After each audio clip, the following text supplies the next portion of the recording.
So let me speak just briefly about the guinea hogs. Some of you have been here and have seen them. The American guinea hog was brought to this country, I believe, from Guinea, Africa, in the 1700s.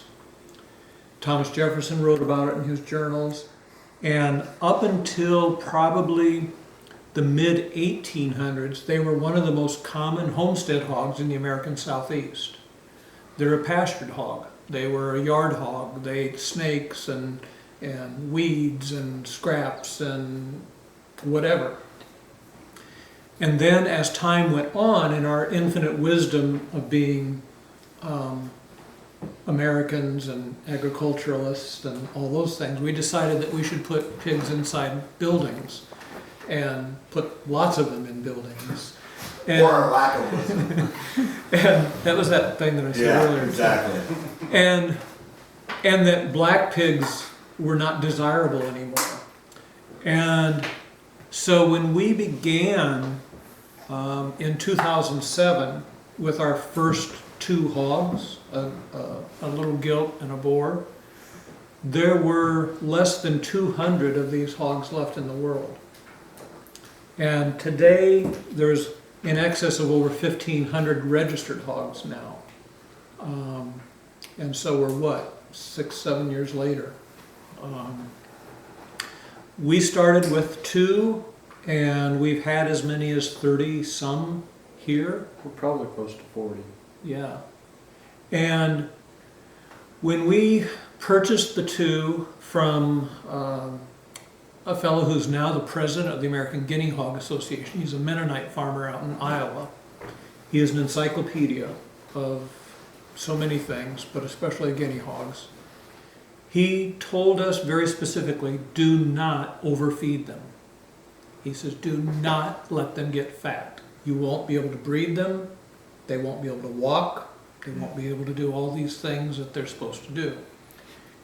And so we mimicked his setup by taking 2 16-foot hog panels, bending them at right angles to create a 6-foot by 10-foot pen with a tarp over the top of it and a water bowl. Put them on pasture, and we moved them on this pasture basically twice a day. We give them things like tomatoes and apples and acorns and squash and pumpkins and a little bit of wheat, a little bit of our corn, but we do not buy any, we don't buy any feed for any of our animals on this farm. These pigs are basically grass-fed and are outside almost their whole life. Even in the wintertime, we bring them up to the barn, bank them with straw, bed them, and they're outside all winter long. You'll see later, I mean, their hair is very thick. They are super efficient on pasture. If we moved them more or gave them a larger space, they would become fat, very fat. We gave 2 hogs to some friends of ours who were also raising some of their first red wattle pigs. And they put them all together, fed them all the same, and in 6 months, our little guinea hogs that we had given them still had a face about yay big. 6 months for us, our pigs are like 40 pounds. At 6 months, these pigs probably weighed 200, 250. But had the body structure of a 40-pound pig. they couldn't stand. Yeah. They were a mess. And then when they butchered them, they had That much fat. They had 7 inches of back fat. After 6 months. after 6 months. You wouldn't find that much back fat on a Berkshire hog that was 4 years old. No. And they weren't proud of what they'd done. They felt horrible about it. We told them not to feed them grain. They said, well, we're just going to feed everybody the same thing. So they were really embarrassed about it afterwards, and they said they wouldn't do it again. So one of the things that we really feel, there are a number of folks throughout the country who are raising guinea hogs. But the reason that our guinea hogs taste the way that they taste is what they're fed. And especially on the pasture they're on, how they're finished, all those things, what that pig eats directly affects what that pig tastes like. And so probably one of the most unique comments, Chris Pandell wrote a really nice essay about our guinea hog and said that it was probably some of the best pork he'd had ever in his life. Paul Fairback at Big Jones wrote a much lengthier essay.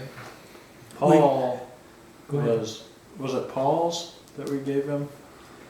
He was really nervous. Dad told him that we had a hog ready, but it was actually our first sow that we ever had. She was 6 years old.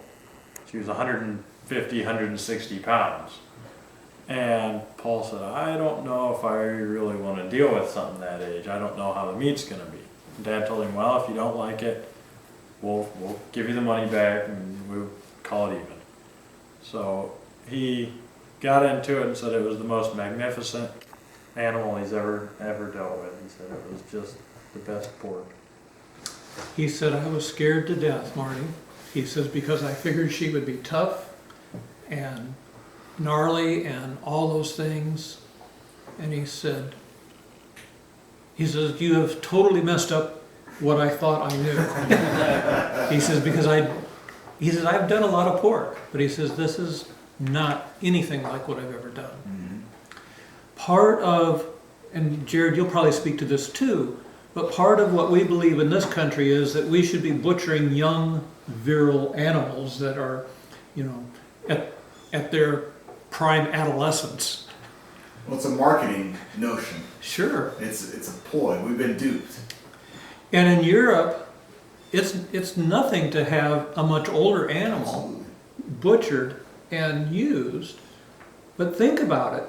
You have all that much more time to have flavor instilled and the marbling instilled and all of that into that meat. So. Well, the reason I think too is, you can speak to this as a farmer. It's not cheap to raise an animal.